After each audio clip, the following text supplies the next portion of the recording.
Bismillah. Assalamualaikum warahmatullahi wabarakatuh. قل يا عبادي الذين أسرفوا على أنفسهم لا تقنطوا من رحمة الله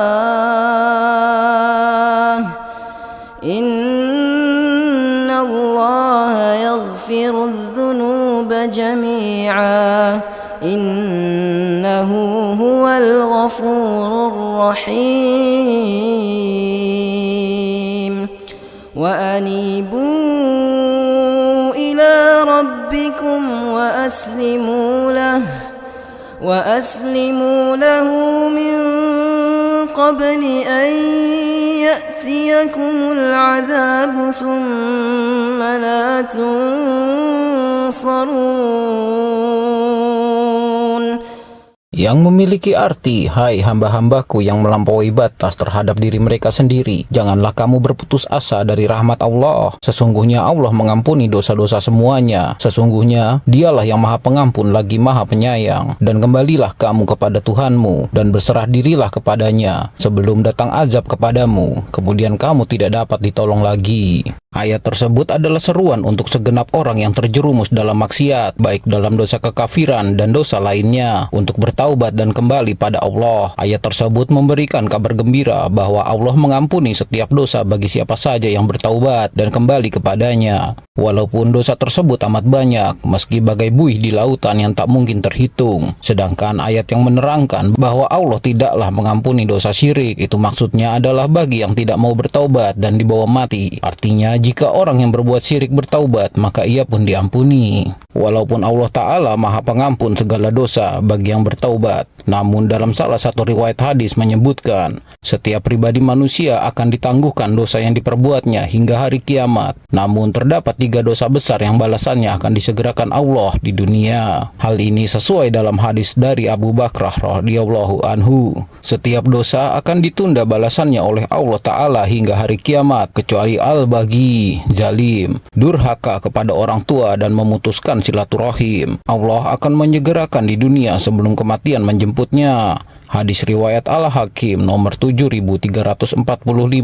Hadis tersebut menegaskan bahwa adanya 3 dosa yang akan disegerakan di dunia. Pertama, dosa orang yang berbuat zalim, balasannya akan disegerakan. Zalim adalah perbuatan melampaui batas dalam melakukan keburukan. Perbuatan zalim dapat mengotori hati seperti sombong, dengki, ghibah, fitnah, dusta, dan lain sebagainya. Karena itu, zalim termasuk dari dosa besar. Manusia yang zalim akan mendapat balasan di dunia dan siksa pedih di akhirat, sebagaimana yang dijelaskan dalam Al-Quran. Sesungguhnya dosa atas orang-orang yang berbuat zalim kepada manusia dan melampaui batas di muka bumi tanpa hak, mereka itu mendapat azab yang pedih. Quran Surah Asy-Syura ayat 42. Kedua, orang yang durhaka kepada orang tua. Sikap buruk yang tidak menghormati serta tidak menyayangi kedua orang tua adalah sikap yang sangat tercela, karena merekalah penyebab keberadaan kita di dunia ini. Jika sikap ini dilakukan, maka akan mengundang kemurkaan dari Allah Subhanahu wa Ta'ala di dunia ini, antara lain dalam bentuk pembangkangan sikap yang dilakukan anak-anak mereka kelak. Karena itu, sikap ihsan baik dalam ucapan maupun perbuatan merupakan suatu kewajiban agama sekaligus merupakan suatu kebutuhan, seperti yang dijelaskan dalam firman Allah Subhanahu wa Ta'ala, dan Tuhanmu telah memerintahkan supaya kamu jangan menyembah selain Dia, dan hendaklah kamu berbuat baik pada ibu bapakmu dengan sebaik-baiknya. Jika salah seorang di antara keduanya atau kedua-duanya sampai berumur lanjut dalam pemeliharaanmu, maka sekali-kali janganlah kamu mengatakan kepada keduanya perkataan "ah", dan janganlah kamu membentak mereka, dan ucapkanlah kepada mereka ucapan yang mulia. Quran Surah Al-Isra ayat 23. Ketiga, dosa orang yang memutuskan silaturahim. Islam tidak menyukai orang-orang yang memutuskan tali persaudaraan. Islam mengecam secara tegas orang-orang yang memutuskan tali persaudaraan. Dalam hal ini, tidak akan masuk surga orang yang memutus silaturahim. zalim. Hadis riwayat Bukhari dan Muslim. Islam begitu tegas terhadap hubungan baik sesama manusia. Oleh karena itu, orang yang tidak mau berbuat baik dan justru memutus persaudaraan, Islam pun memberikan ancaman yang keras, yakni tidak akan masuk surga sebagai balasannya. Sungguh mengerikan. Namun, pada zaman sekarang, banyak orang melakukan pemutusan silaturahim terhadap persaudaraan Islam, dikarenakan banyak orang-orang yang hanya menghubungi bila ada perlunya saja. Sebagai contoh, orang yang sudah bertahun-tahun tidak melakukan komunikasi, tiba-tiba ia melakukan komunikasi, dan ternyata orang tersebut hanya ingin meminjam uang. Setelah itu tidak ada kabar lagi dengannya. Dari penjabaran-penjabaran tersebut dapat disimpulkan adanya dosa yang akan mendapat balasan dengan segera di bumi, yang masyarakat biasa menyebutnya karma, yaitu balasan perbuatan buruk yang telah dilakukan. Semoga kita semua selalu dalam lindungan Allah Ta'ala dan dijauhkan dari dosa-dosa yang menyengsarakan. Amin ya mujib basailin. Wallahu alam bisawab.